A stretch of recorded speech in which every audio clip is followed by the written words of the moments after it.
our events in the past. I believe that Reg was at our very first RSS Security Summit. He's been with us every year. He's the head of GreyCastle, so if you're familiar with GreyCastle, it's always an interesting session to go to. They always bring something new to the floor. Last year, they introduced the couch to the booth.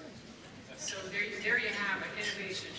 Let me get us on this slide. Oh. Isn't it? You know, that dog looks so cute. He's a terrier through and through. Yeah, I have to watch because he's my first male dog, and he apparently believes that he needs to mark the territory around my house. Just saying. Not my best dog. All right.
So this presentation for me is special. I was very fortunate to spend some time in Africa early this year. So most of this is going to be sort of my personal recollection and journey through a nation that really was overwhelming to me. I'd never been to that part of the continent before. And so it'll be a fun time for me to revisit some of that. But a couple things. One, every time I come to Rochester, I have a sore throat because it's a 3-hour drive, and typically I end up singing in the car. So anytime I'm speaking, I'm struggling through it. The second thing is that walk-on song is really what gave me the sore throat, but also the inspiration for this talk, because I think as an industry, we've done an interesting but ineffective job. I think in a lot of ways we know too much. And I think we've gotten too good.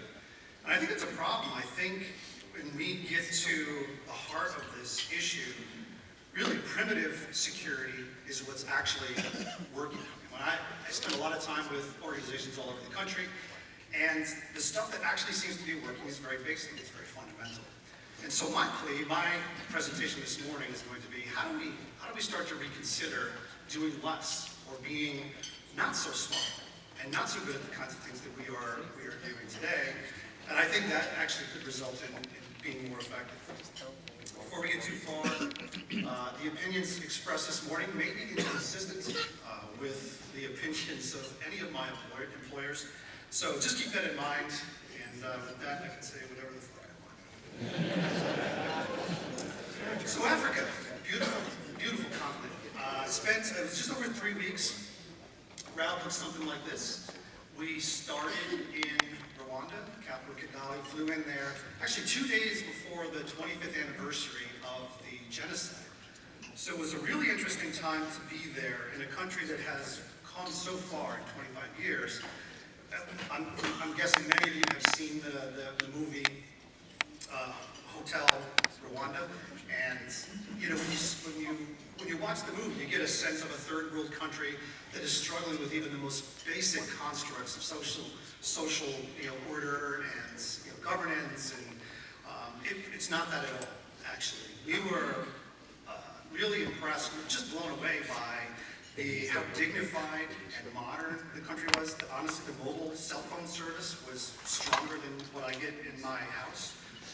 And so it was an interesting time. We went north from there. Actually, in Rwanda, there's a game reserve called Akagera. And our first safari, so we spent about 15 of the 21, 22 days in a safari.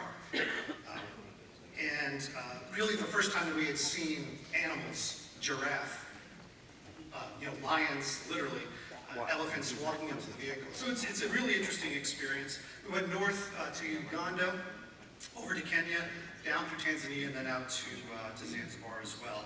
The whole trip was about 2,000 miles, and the vehicle was this, actually. So we didn't have a guide, we didn't have maps that worked consistently or reliably.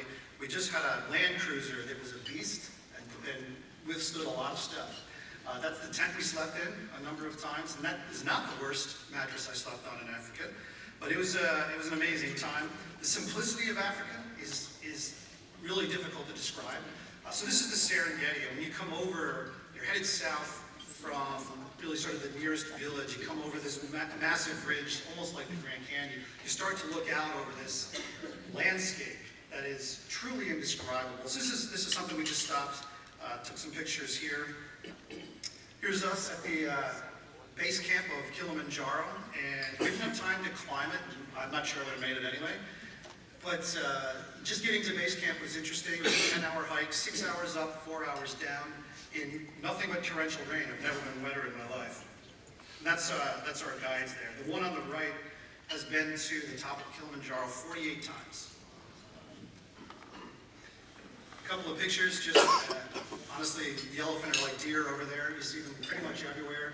Zebras are a nuisance. They're just in the road. They're walking down the street. You probably know what that is. This is a video taken directly from my window. So that lion was about 4 feet away. So you get the window down this far, and you're trying to squeeze the camera out so you don't lose the limb, but exciting. And then last, this is African ketchup, in case you're curious. So, really thinking about putting this together yesterday. So, yeah, this is not my video. Gladly, happily. This went on for 4 hours. So I poached this off of YouTube, but I read the story behind it. This was 6 lions attacking a giraffe. The giraffe fought this pride for about 4 hours, and then finally they won. Yes, the giraffe must be the CISO there. So anyway, that's a long video. You can find it online. But the reality is, I think we have to admit a few things to ourselves, right? Survival here in this business is hard. It's really, really hard work. It's thankless. It's hard to measure our progress. It's hard to demonstrate the value that we add. And that's, so for starters, I think we need to sort of set the stage there, right? This is a really hard industry. This is not like other things. And no one's really getting it right.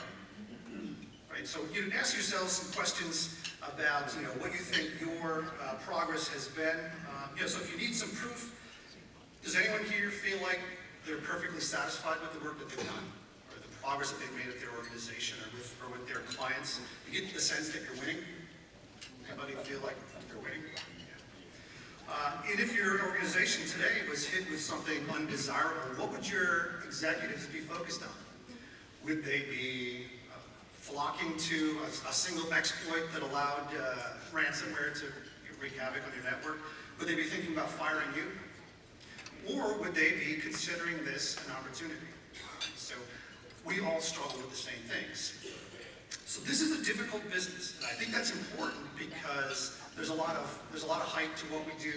There's a lot of James Bond's sort of phantasmic celebration as well, sometimes rational, sometimes not. And so we sort of have the level set here, that where we are as an industry is not where we want it to be, and we haven't made the progress that we had hoped. And certainly, if you're focused on headlines and things like that, there's plenty of evidence to go around for failure, right? And the things that would suggest that we're not doing the things that we really need to. Now, part of the problem is the asymmetry of the business, right? So it only takes one lion to essentially destroy a migration. One of the things we missed, sadly, was the wildebeest migration. If you've never heard about this, it's 2 million wildebeests that run essentially nonstop from Tanzania to Kenya. And I think it's about 1,000 miles. They do it every single year around the same time.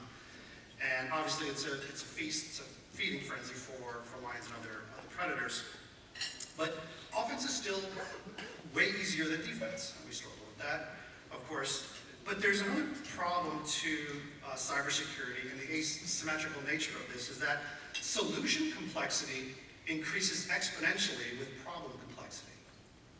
So think about that. So not only is offense easier than defense, but defense, the solutions are more problematic than the problems, oftentimes, right? So you add another security device to your network. It itself has vulnerabilities. Now it requires more time, money, energy to maintain, make sure that the thing's working correctly. And so a single cyber attack can force you to inventory every asset on your network, and that's not successful. So we struggle because of the asymmetrical nature of the business, and that's just part of what we do, and we've agreed to this. There's other issues here as well. Cybersecurity is a lot like climbing Kilimanjaro, and I heard this quote when I was there, right? Everyone sees the summit, no one sees the mountain. Right? So we've hyper-focused on goals, and when we think about security, we think about guarantee, we think about prevention and how do we protect and defend our organizations. And the reality is, all we're doing is staring at the top. We don't see the climb. We don't see the 8 days of arduous labor, trekking with a backpack in the torrential rain. So it is hard work, and there are no guarantees. And there are a lot of other issues. So Kilimanjaro, we didn't even attempt it, but we know that world-class athletes fail to summit the mountain every single day. And so there's just a continuous train of folks, climbing and making the top. But oftentimes, the folks that you would expect to have no problem don't make it because acclimatizing has nothing to do, or very little to do, with personal fitness. There's nothing to do with how far you can run or how much you can lift. And so we face a lot of those issues today. Being smart in cybersecurity is actually difficult. That requires a deeper understanding of the issue and a deeper understanding of the problems and, of course, the solutions themselves. Critical thinking is difficult to find in cybersecurity. We're so busy doing stuff. We're so busy acting and reacting that oftentimes we don't have time to stop and say, hey, was that actually worth it? Did it make the difference that I expected it to make? And so no different than Kilimanjaro, we've got a big mountain to climb here. So, I'll offer a couple of things that I think can help get us back to what I call primitive cybersecurity. So the first is this. We need attention. Right? We need the attention of the right people at the right time. So how do you get someone's attention?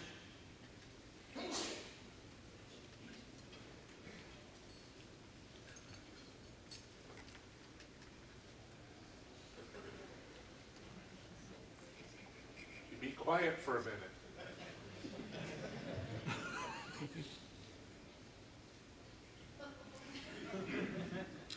So, to prove a point, I have all of your attention right now. Every single one of you are now waiting for my next words. It's not because I stopped and didn't say anything. Listening is probably a good second to this. But it's because I just did something different. I think the people who are making decisions, who are ultimately responsible for risk and cybersecurity programs, right? We're sort of the soldiers in this. We're the Masai Mara. We're the folks who are fighting the battle, but we're not really responsible for the decision making or allocating budget. We got to do something different. Like, we got to get their attention. Just going at this problem the same exact way every single time is going to get the same results. You're going to get the same responses from folks. And I think our audience, right, so we have a bunch of audiences, but in particular this audience is kind of tired of our message right now. They hear a lot of the same things. They hear a lot of whining. They hear a lot of the bad news. They don't hear a lot about return on investment or value. What's the difference? What outcomes do we expect from some of our security investments? Like, what can we do to get their attention? I think right now we just need to do something different. And it can be as simple as a pregnant pause. And I don't know who you report to, and I don't know who you work with, but I do believe that they are probably a Homo sapien and suspect and subject to the same kinds of interactions that you and I do. So figure out how to get their attention. But I would tell you, definitely avoid headlines. I think that's something that they're truly tired of. They're tired of fear. They're already scared. You don't need to scare them anymore. And so I think we've done some things from a messaging perspective that are generally counterproductive. And so let's do something different. Let's get their attention. So getting primitive for me, the good news in it is that I think it's actually easier than a lot of the work that we're doing today. Whether it's SIM or data classification, these things require real science and experts and lots of years of experience, and this is not easy to find. These are resources that are short in supply. So I started this by saying, we know too much. And honestly, having been in cybersecurity one way or another, well, specifically over the last 8 or 9 years, but my past company, we were facing cybersecurity problems started around, in my opinion, around 2000, where connectivity and assets and data being everywhere started creating issues from a business perspective. It created, risks that we hadn't really anticipated before. But over that time, I've aged. My brain is slower. And it occurred to me that really, it wasn't until I didn't give a shit that I could give good advice. So let that sink in, because today, my advice is far more objective. It's far more independent and neutral. And so now when I speak to someone who's making decisions about security,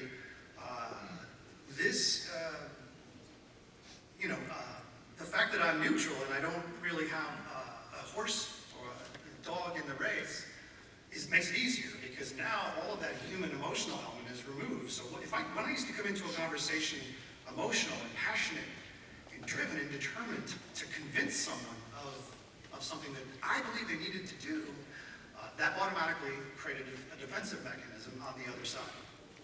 Now, I don't care what they do. Not because I don't care, but because I don't have the energy to care. I've got a 3-year-old daughter, I'm 50 years old, and so that energy is just essentially vanished. I barely made it on the stage here this morning. So I think that's part of it. So getting primitive is about maturity and aging, and sort of becoming neutral to the problem. And I think you're better off delivering a message that way. It was also not until I couldn't remember shit that I could actually explain cybersecurity, because for me, in my brain, it became very complex. The solutions, the problems, everything is very, very difficult, hard to remember. And once my memory started failing, which is about 10 years ago, probably, I don't remember. But once I couldn't remember things, I was forced to develop analogies or simple explanations for what was going on in this industry. You know what? People got it. People started listening. Oh, I understand that. I used metaphors like, a security system on your house, or the difference between 9/11 and someone texting while driving. Everyone gets this. And partially, they get it because that's how I understand cybersecurity. It's a very primitive way of describing it, but it's far more effective. At least for me, it has been far more effective. So the irony here is that the better you get at security, the worse you are. And I think, for me, I am evidence of that very statement. This is Lucy. She is the oldest full skull that was ever collected. She was harvested in Ethiopia, 3.8 million years old. That's what it's been carbon dated to. Whole story about this. So she got her name, was a female. They have about, I think it's like 114 other bones. This is in a museum in Dar es Salaam, I think, in Tanzania. And she got her name because the folks who were digging these fossils out just were playing the Beatles nonstop, like that was their thing. And Lucy in the Sky with Diamonds came on, and so they named it Lucy as they were partying. So getting primitive for me also means kind of going back to our roots a little bit, because when I think about this, 3.8 million years old, Lucy did pretty good, in terms of problems, avoiding fire, not poking lions and things like that. And so even if you only take Homo sapiens, which is about 300,000, 315,000 years, how do we get to the point today where we've created so many problems for ourselves just in the last couple of years, right? If you need proof, I mean, Facebook, the Kardashians, what's going on? So it seems to me that we did actually a better job of managing risk and making decisions and socializing as Homo sapiens in Lucy's time than we're doing today. Getting primitive means understanding our roots and where we came from, and looking at successes that we can draw on. It seems to me that the industry is always fantasizing about the next piece of technology that's going to make this easier, right? And the assumption is that every bit of technology makes things better. And as we know, that's not exactly true, right? Oftentimes technology, whether it's your iPhone and you're texting while driving, they create new problems for us. Lucy didn't have a whole bunch of technology distracting her or keeping her from real conversations with her parents. There's another beauty in simplicity. So for me, when I first meet with folks, one of the messages I try to get across to them is, hey, listen, you're getting ready to tackle this cybersecurity thing. Let me just give you one piece of advice. Do the absolute minimum. That sounds weird coming from a guy who sells cybersecurity. The reality is, that's the advice we should be giving folks. Because it's the truth, it's a fact. And if you were running a business, and if you were responsible for spending money, and you could either fix the parking lot, pay for health benefits, or deploy a next-gen firewall, what would you do? It's a rhetorical question, but we've all got to make those decisions, so we have to be in the mindset of that. And so doing the absolute minimum is what we should start the conversation with. Listen, I am here to sell you something, whatever it is, but you should do the absolute minimum of this to manage risk in your business. And so simplicity comes from doing less, I believe. And so how do we start to focus on that? So part of this is that some of the things that we have taken for granted over the years, like vulnerability management and patching, maybe we should stop. That sounds ridiculous. But let me ask you, when you upgraded to iOS 12.3, Apple assured you that it was more secure. And it wasn't until 6 months later that you found out that that particular version of the OS was vulnerable in a way that no other iOS version had been vulnerable. A simple text that you didn't even have to respond to could take control of your device. So now we've all upgraded to 13, and now what do we expect? Well, there's a lot of unknowns here. But we're being assured that every revision, every upgrade, every new piece of technology is making us better, and that's not the case. I was fortunate enough to meet Rich Agostino. He's the Target CISO. He's been there for a couple of years, and he had an interesting presentation, and he said, listen, you might know Target, and you might know of our breach from a couple of years ago. And for me, that was kind of a watershed moment in cybersecurity. It really brought the conversation into the mainstream. And so business leaders were talking about this. Just average people on the street were talking about it. Even if they were unaffected or didn't understand the issue, everyone was really talking about it. So he had an interesting point that he made in his presentation. He said, listen, maturity for us has been on a curve similar to this, right? So post-breach, right? So we start in the corner here at 0, 0. Post-breach, we spent a lot of money on cybersecurity. We spent it on people, we spent it on technology, we spent it on process, we spent it on testing, we spent it on a lot of different things. And our capability in security increased almost linearly with our investments in security, right? So you see this incline here. And so this is really sort of maturity, or capability is probably a better word for this, with your investment. Because you're doing more and more in cybersecurity, and that sort of lends itself to conventional wisdom, which is, well, if I do more, I should be more secure. More stuff, more process, more people, I should be more secure.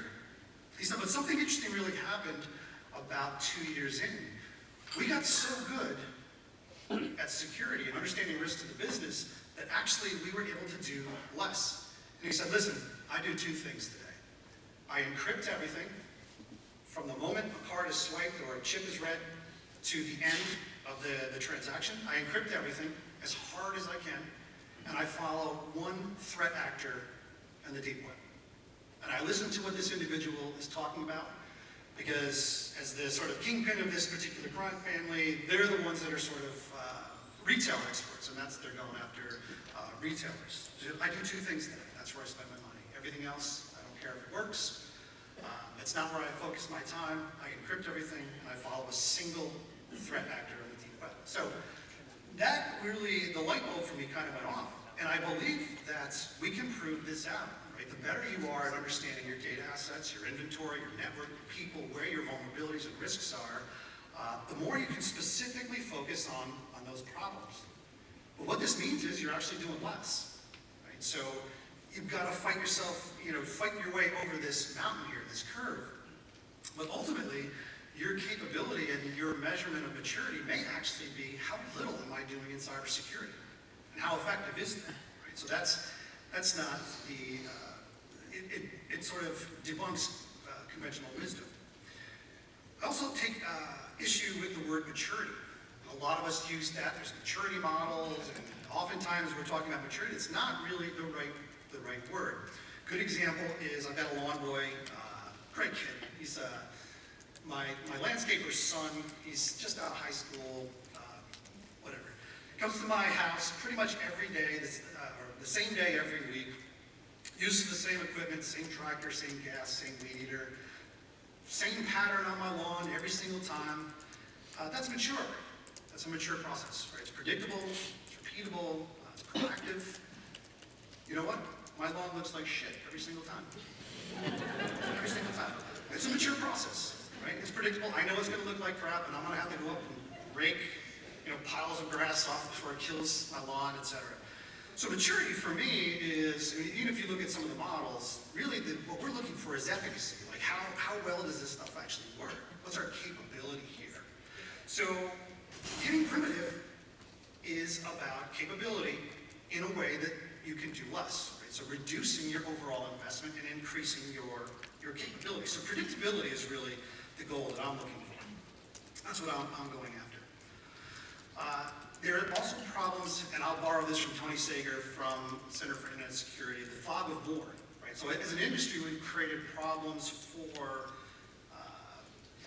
folks to even get started. And a wise shaman in Africa once said, the lion that chases two gazelles catches none. And so focus for us is part of this issue. Imagine the progress that you could have made over the last however long you've been doing cybersecurity if all you had was one framework or a couple of controls. Right? If your focus was all put in the same area, right? How much more would you have accomplished if you were able to just really focus on one thing or just a handful of things?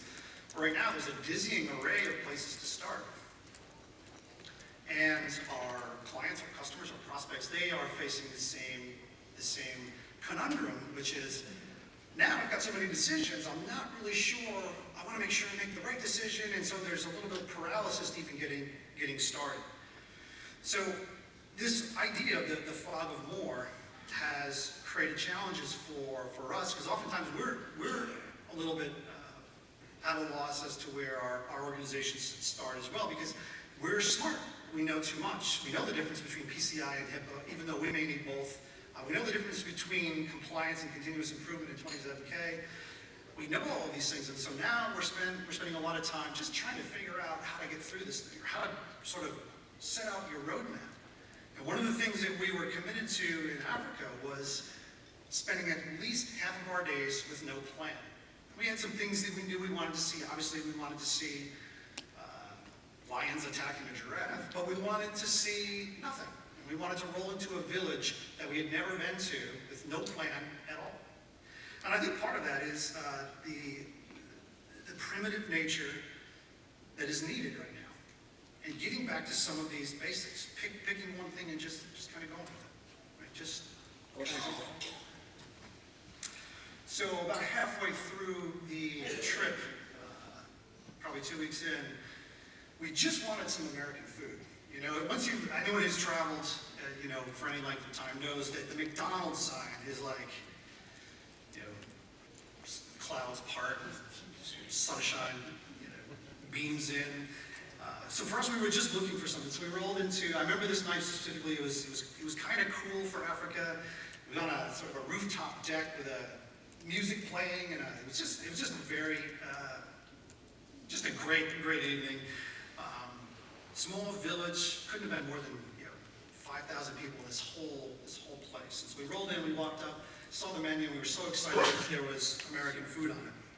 So I'm like, the waiter comes over, speaking in broken Swahili and English, and asks us what we want. I said, listen, Listen, dude, I just want some pizza and some fries. Like, I need some American food right now. So about 20 minutes later, this is what he brought me. A pizza with some fries. Fries were right on the pizza. So the problem was, I actually didn't describe to him what was on the menu. I didn't describe to him something that he was really familiar with, a pizza with fries. Well, no one, who orders a pizza with fries on there? So communicating has become a real issue in cyber because no one understands what we're talking about. Oftentimes we don't understand what we're talking about. I think that's a real problem. One of my favorite quotes, because it comes from me, is the problem with technology is that it's technical. Right? You need experience. You need to be able to research or to understand this stuff, to understand what I might possibly get out of this thing. But terminology, jargon, this constant influx of new acronyms has created real problems for us. And I think that is, as I sort of started out with, that's really one of the major challenges, because as human beings, as a generally social society, we require and rely on communication to get a lot of the things done that we need to. So I think we need to address terminology. I think we need to start using more analogies and some basic explanations of what this stuff is, and putting it in terms that folks can understand. Right? Because if you order a pizza with some fries, you may get a pizza with some fries. And we also have to make it easier for them to describe what they want. Right? So business risk, enterprise risk management, also not the easiest thing to talk about. And we, as experts, we make the assumption that no matter what our CEO or anyone who's making decisions in cybersecurity might be asking for, that, oh yeah, I know what that is. But maybe we don't. And maybe the communication channel is broken down because there's two pieces to it. One is sending effectively, right? Have you delivered a message effectively in the way that you hope it is interpreted or received? Does it actually make it to the recipient? And then the recipient has to sort of understand what the message was in the first place and has to translate it into, well, what was the message that was conveyed in the first place? So you have to think about communication a little bit differently. So think of speed limits, and there are none in Africa because there are very few roads, so they haven't really had to invest in speed limits. Well, what is a speed limit? Is it actually a limit, or is it a recommended speed? It seems like a simple question, but how many times have you seen someone doing far over or far below the speed limit on a road? Right? It happens every day. And so really, what was the intent of this sign and this terminology was not, we don't want you going over 30, but rather we actually want you doing 30, because people who are doing 20 are just as dangerous now as people doing 40.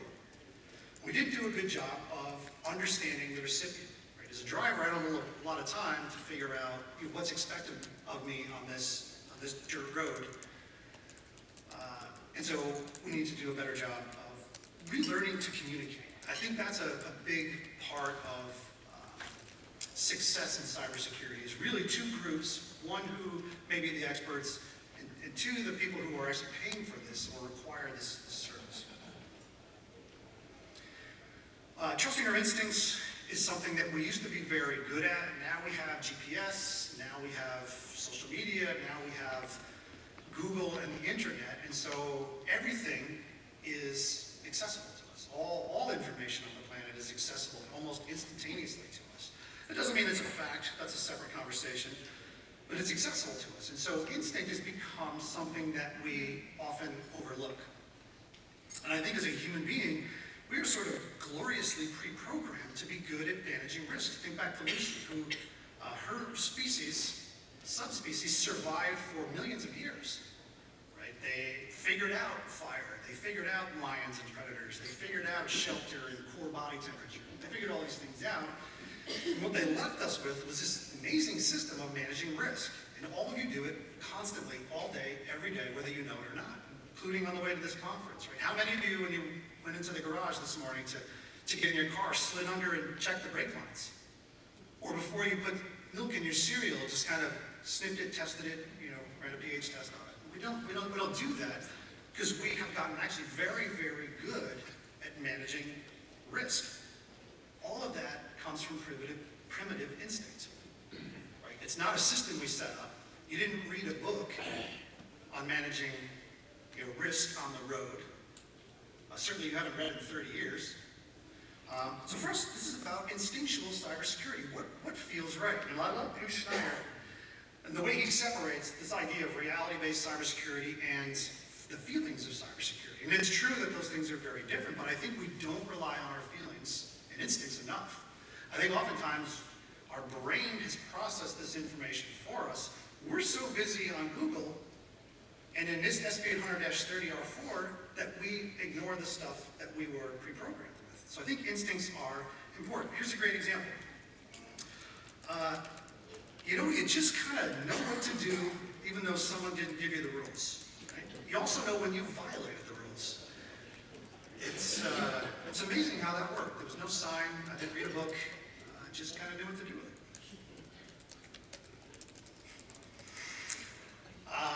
We also, I think today, struggle with this idea of chasing a line. Right? So getting primitive is about fighting some of our sort of the things that we've been instructed to do. Right? So on the Serengeti, on the savannah, focusing on one lion or ransomware can get you killed. Right?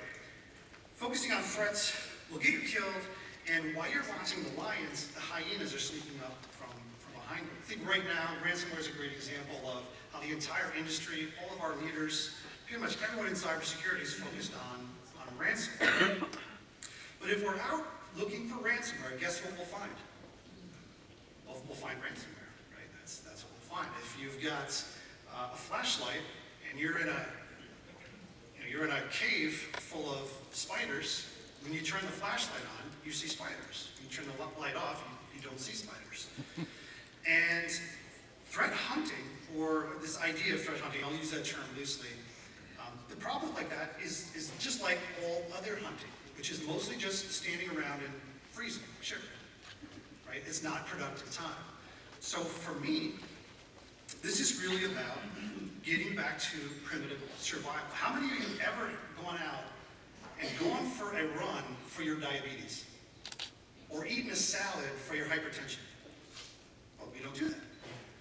But it's the same concept, right? We do a better job of taking care of ourselves for general fitness, because it may treat a lot of different things, right? Losing 10 pounds, which I should do, actually addresses hypertension, diabetes, a whole bunch of other things. But we're so focused on a specific issue, a specific lion, that we forget about all of the other things. Don't forget that ransomware snuck up on us because we were looking for something else. We were looking for TrickBot.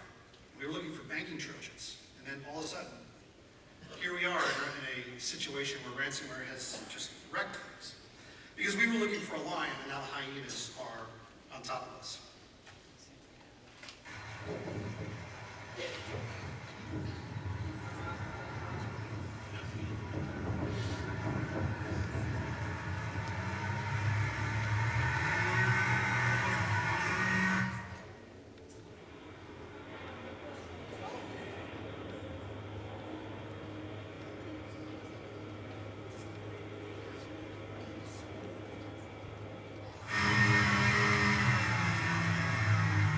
So, hippos are amazing creatures.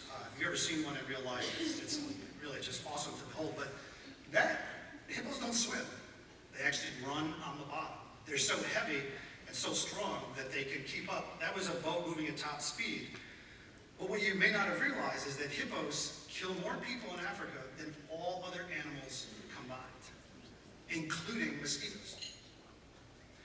And so, when tourists go to Africa, they want to see hippos. They want the big five. They want to go see the hippos. And what they don't realize is standing next to a hippo is far more dangerous than standing next to a lion or being stung or bit by a mosquito.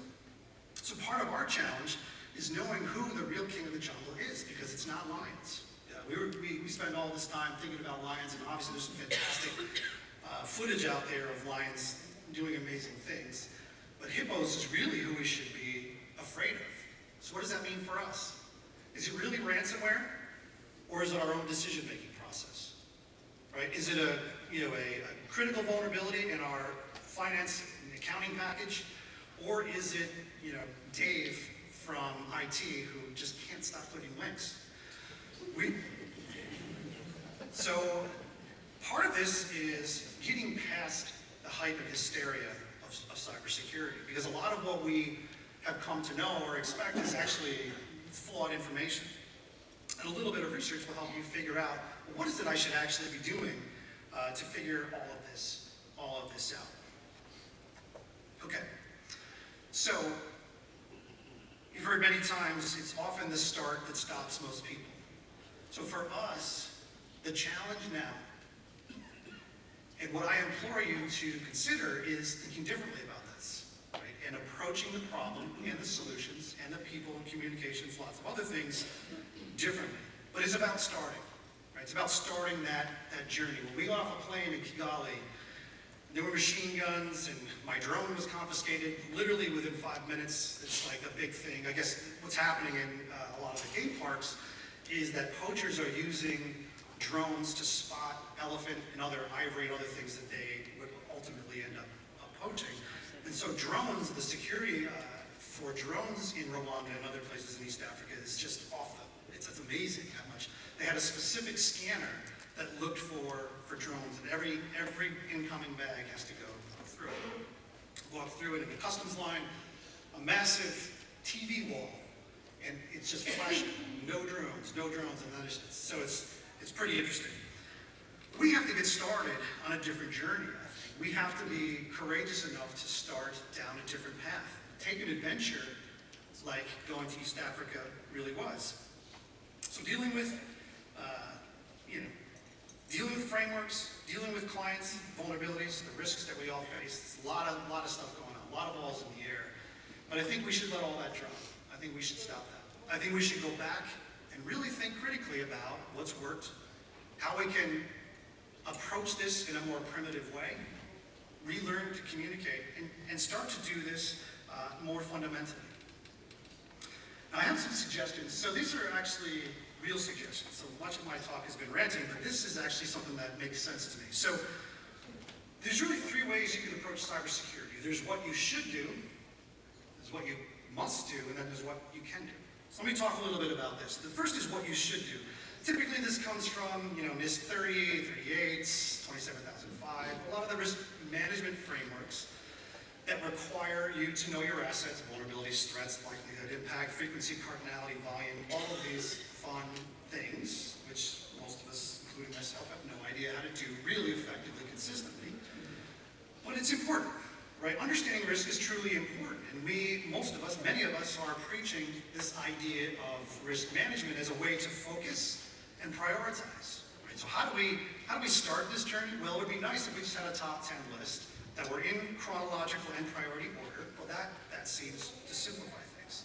So what are the pros for this approach, the should approach? The first is it tends to be accurate.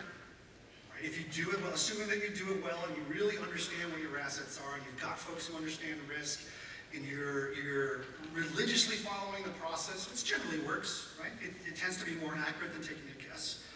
It's defensible, right? So if your auditors, if your prospects, your customers come to you and say, hey, what are you doing in cybersecurity?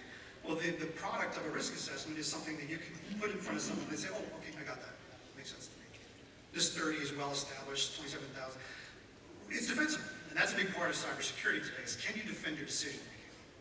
And the risk assessment will get you there. It also sounds cool, right? So I was able to discover all my assets, I calculated, quantitative replacement value, I did all these cool things, and it actually sounds kind of cool to your peers. We'll talk about it over lunch. Now, the cons of this is it's basically impossible. I'm involved with an organization that specializes in really good risk assessments. And I can tell you, it's really, really hard. Especially coming in as a third party, where you're doing discovery on assets that you didn't deploy, you didn't build, you're not managing on a day-to-day basis. So a risk assessment is fundamentally flawed because understanding your assets and their replacement value is basically impossible. There's just no way to do that. By the time you finished counting to the first round, that information would already be out of date. So there's real problems in doing risk and approaching your cybersecurity program from a risk perspective. Now, this is the flow chart that I share with folks. Hopefully this is helpful to you, but it really speaks loudly to the process of doing a risk assessment. I'll give you a few seconds to laugh there for applause. Okay, now luckily there are options. The other way is you can approach this from a must perspective. So this is compliance, right? So regardless of what industry you're in, you are probably being forced to do security in a systematic way that basically someone just needs to read quickly to understand that you've done it. Not that it works, or not that you understood your assets, but that you've essentially done it. HIPAA and several others are good.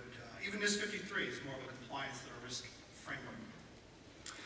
Now, approaching it this way is important because oftentimes, and I was just talking to a friend of mine who said, hey, listen, man, my clients keep complaining that every time they go to get business, that prospect is asking them to prove that they've done something in cybersecurity. And so they get a questionnaire, right? The questionnaire is full of questions that the asker didn't understand.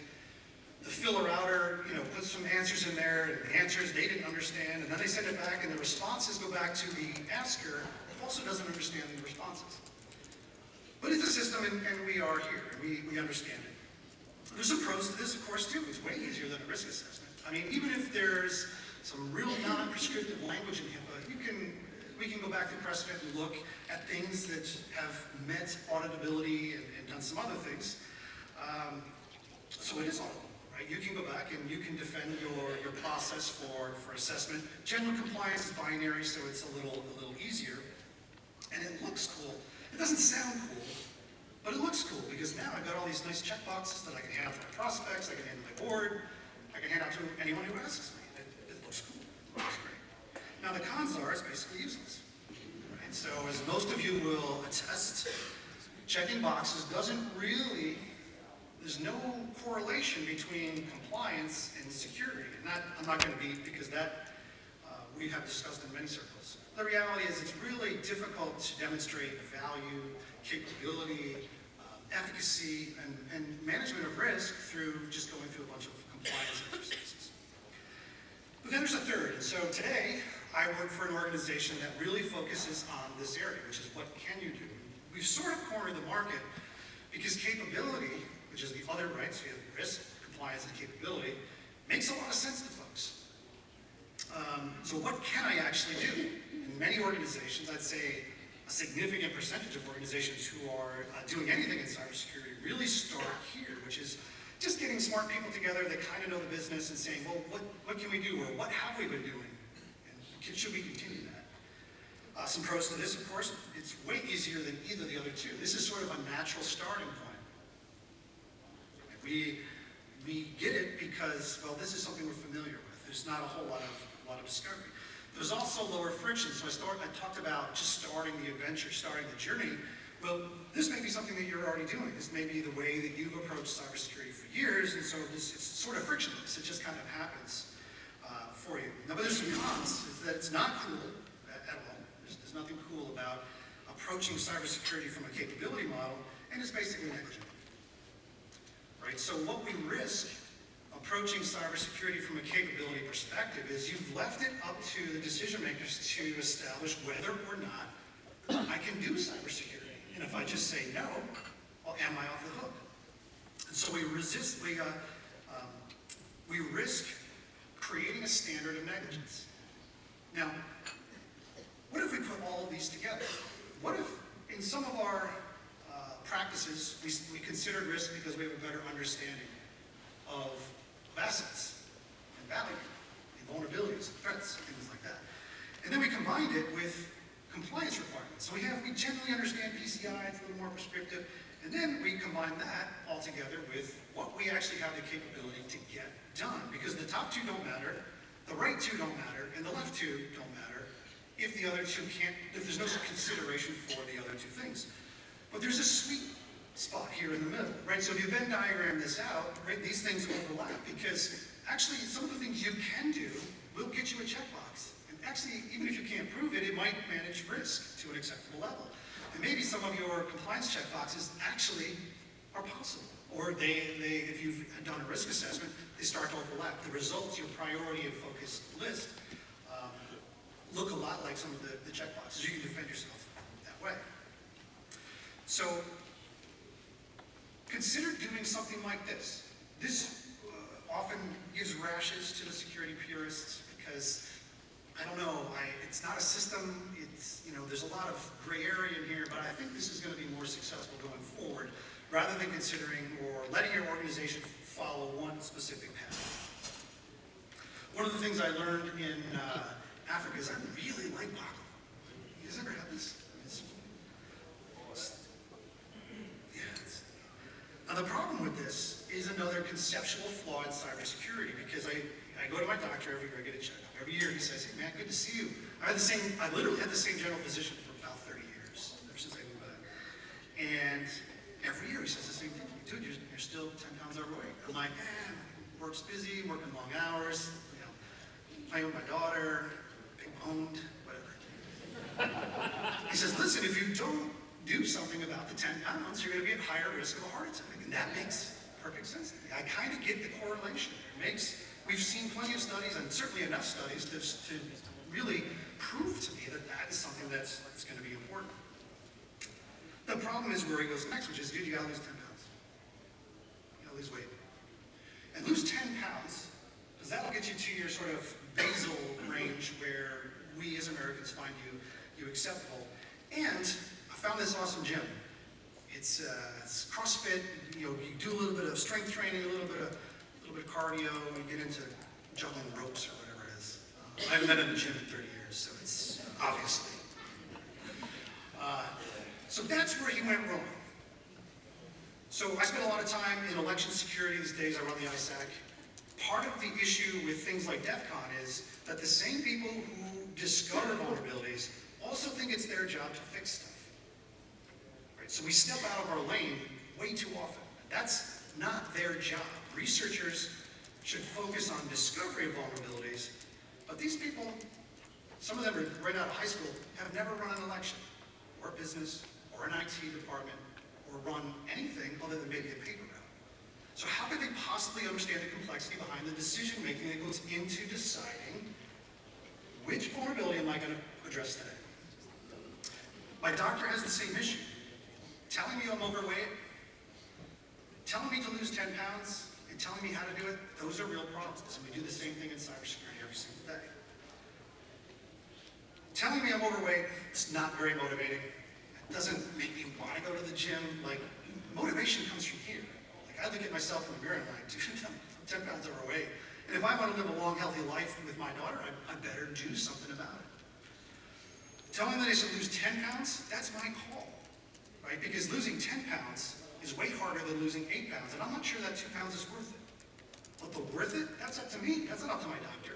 So he overstepped his bounds again. And then the last part, telling me how to do it, that's just dumb. Because my doctor doesn't know what works for me. You know how I lose 10 pounds? Portion control. Exercise does nothing for my body. I could literally survive on Doritos and peanut butter cups as long as I only eat a few.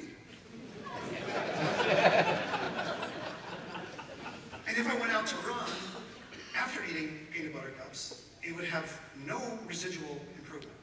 I've learned that about my body over the last 50 years. So, we in cybersecurity need to start to think about this the exact same way. Stop telling people they're fat. Everyone is scared. Everyone knows they're vulnerable to ransomware and they know they've got problems. Telling them or reassuring them of this is doing nothing. Don't tell them to lose 10 pounds. Don't tell them they've got to comply with HIPAA or sort of adjust their framework to NIST 53 because how do you know? That's their decision, right? You gotta help them make an informed decision, but don't tell them what to do. And then telling them how to do it is another problem. So instead, let's do this.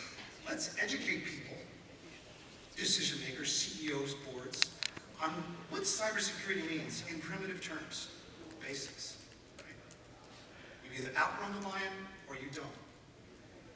Let them decide how much to lose, or to lose anything at all. Let them decide. Let them figure out how to do it. Now educate them. There's lots of options. We know there's this fog of war is creating real paralysis in decision making because you don't even really know where to start. So I help them figure that out also. And then help them figure out how to measure whether or not they're getting there. Give them a scale. But don't tell them they're fat. Doing fat has done nothing for me for the last 3 years. You know what's done? Everything for me? My daughter. We got to figure out how to connect with that with our decision makers. The last thing is a lot of dicks in cybersecurity.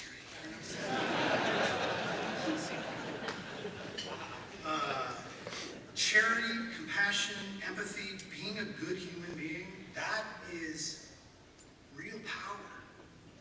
If you can approach a conversation with a decision maker and really connect with them, and be vulnerable yourself and share something important about you and talk about your daughter, and sort of work toward this idea that you are starting to create your legacy with that individual right there. It happens right there. Whether you like it or not, you're creating your own legacy right there. And so just being a good human being is a big part of this. We've had a lot of practice. We've been doing this for almost 4 million years.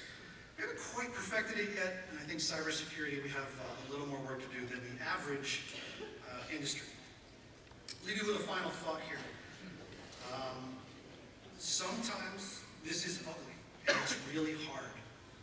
How many CISOs have lost their job over a breach or some kind of incident? How many people have been called to the mat or dressed down because of problems? How many have gone overlooked even though they've done something incredible?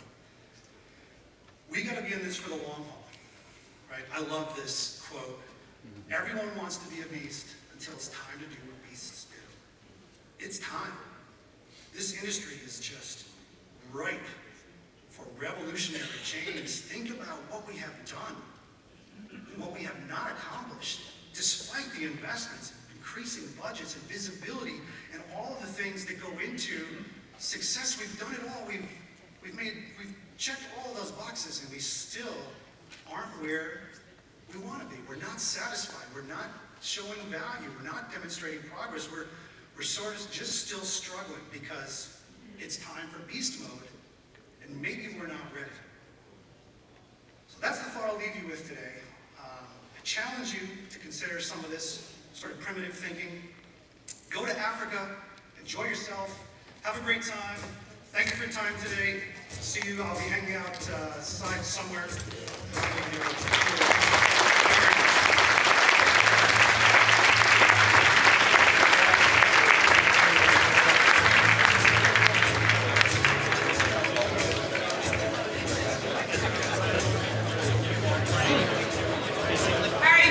Please use the next session time to visit our sponsors. So we've got some time before the next session.